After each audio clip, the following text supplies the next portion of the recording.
Audio Jungle.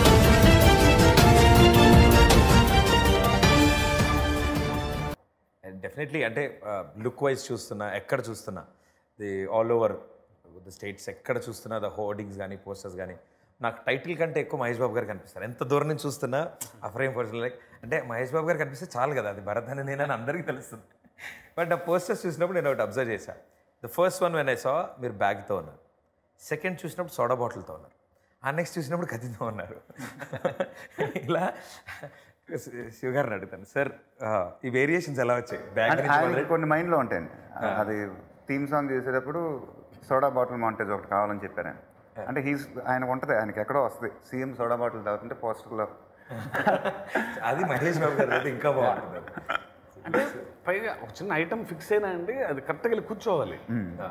అది లేకపోతే అది తెలిసిపోతుంది మనకి ఐటమ్ అని. బట్ అది ఎంత అందంగా సమకూర్ని ఉంటాయి అన్నీ. అదే అండి, అదే మీరు ద జర్నీ ఆఫ్ భారత్ కరెక్ట్గా చూస్తే కనుక ఎందుకు సోడా తాగాల్సి వస్తుంది, ఎందుకు కత్తి పెట్టుకోవాల్సి వస్తుంది, ఎందుకు బ్యాగ్ పెట్టుకోవాల్సి వస్తుంది, పర్ఫెక్ట్ ఫ్లో. అందులో ఆ వేరియేషన్స్ ఉన్నాయి.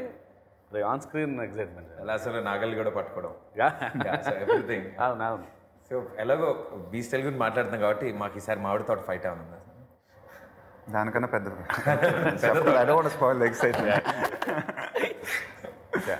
Because always special. మీ పిక్చర్స్లో మేము చూసాం, it always one special fight. అది మీ చాలా ఫేవరెట్ అని మాకు తెలుస్తుంది అనమాట, ఆ పిక్చరైజేషన్ బట్టి దీన్ని బట్టి.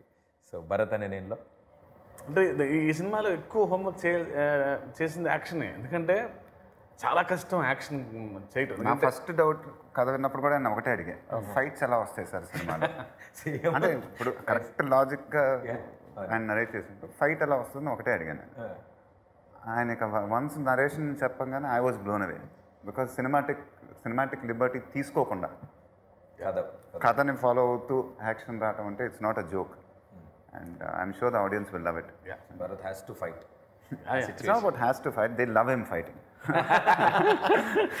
We want you to fight. We want to see you fighting.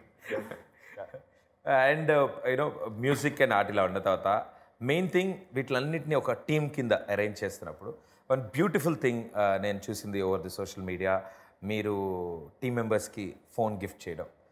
It was really very nice. Phone అన్ని గిఫ్ట్స్ కింద వెళ్ళడం అని. I think the bonding between the actors and the team should always be great and అనిపిస్తుంది. See, that I have to give it to sir. I mean, I've also messaged him because I think usually, I mean, I don't want to say this, but usually the direction department can ఏంటంటే they'll try to confuse you. ఎక్కడన్నా వచ్చి అంటే it's not there mistake also. పాపం ఆ over ఎంతూజియాజంలో ఎక్కడో కరెక్ట్గా director actor కరెక్ట్గా వెళ్తున్నప్పుడు వాళ్ళు వచ్చి కదన్నప్పుడు ఈ డౌట్ ఆ డౌట్ ఏవో చెప్పి నా experience. But for the first time I felt that his direction team were totally there. They knew the script and everything was maybe all his teams అలా దట్. బట్ ఈ టీంలో I felt very very close to them because they enhanced the experience for me and I really wanted to give them a gift. మా వాళ్ళు ఇంటికి వెళ్ళిపోయి emotional అయిపోయారు ఆ రోజు. సినిమా అంతా ఒక ఎత్తు అయితే ఆ రోజు ఒక ఎత్తు. నేనేమో పోస్ట్లో ఉన్నాను అక్కడ ఆర్ఆర్. అప్పుడు అక్కడేమో టెన్షన్గా ఉంది, ఇంకా వర్క్స్ అవ్వాలని. సార్ ఏమైనా పట్టకుండా ఫోన్ చేసి, సార్ ఇంకెవరికి ఇవ్వాలి, ఆటో వాళ్ళు కూడా ఇవ్వాలి సార్, ఏమి ఇవ్వాలి అని అంటే నాకేమో అక్కడ వర్క్ టెన్షన్, సార్ ఏమో గిఫ్ట్ టెన్షన్లో. I feel so nice. And it was a new team అని విన్నాను నేను. ఐ థింక్ ప్రీవియస్ పిక్చర్స్ ఈ యంగ్ టీమ్ని పిక్ చేసుకున్నారు మీరు ఈ సినిమా కోసం, complete fresh team.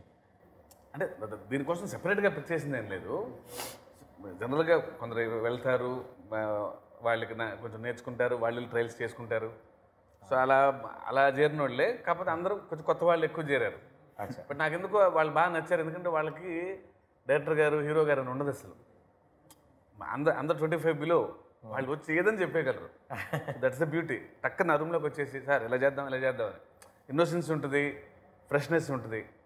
But I loved it. అది చాలా అందం. అది సార్ పర్ఫామ్ చేసినప్పుడు కూడా బాగుంటుంది కదా. ఏదో మాడేస్తుంటారు సార్ ఏం డౌట్ అడగటం అది ఇన్నోసెన్స్ వాళ్ళది అయినా అవసరం అది. వాళ్ళ కరెంట్ బయట ఏం జరుగుతుందో బాగా అంటే మనకి చెక్ పాయింట్స్ అవసరం అండి. నేను అడగంగానే వాళ్ళు ఏమని చెప్తారు, ఇప్పుడు నేను చెప్పంగానే వాళ్ళు కరెక్టే సార్ అంటారు. అంటే ఇప్పుడు you can take its general ఒక డిబేట్ ఉండాలి ఎక్కడన్నా. బట్ సో వాళ్ళు అడిగిన డౌట్కి నేను ఎందుకు ఇలా చేశాను, ఇప్పుడు నీ డౌట్ క్లియర్ కదా అని నేను చెప్పాలి. అప్పుడు వాళ్ళకి అర్థమైపోద్ది. కుర్రాళ్ళే డౌట్ చెప్పినప్పుడు నేను ఎన్నేళ్ళు సినిమాలో ఉన్నప్పుడు నాకు చాలా తెలుసు. అంటే ఇట్స్ నాట్ దట్ అండి. But at the same time వాళ్ళు ఏమైనా జెన్యున్గా చెప్పిందంటే మనకు అర్థం ఉంది. బట్ కరెక్ట్ అని మనం చెప్పాం మళ్ళీ అని మళ్ళీ కరెక్ట్గా మనం చేసుకుంటూ పోతాం. అంతే కదా. ఏంటండి వీడియో నచ్చిందా? అయితే ఓ లైక్ వేసుకోండి, లేదంటే ఓ కామెంట్ చేయండి. ఎప్పటికప్పుడు మా వీడియోస్ చూడాలంటే సబ్స్క్రైబ్ చేసుకోండి.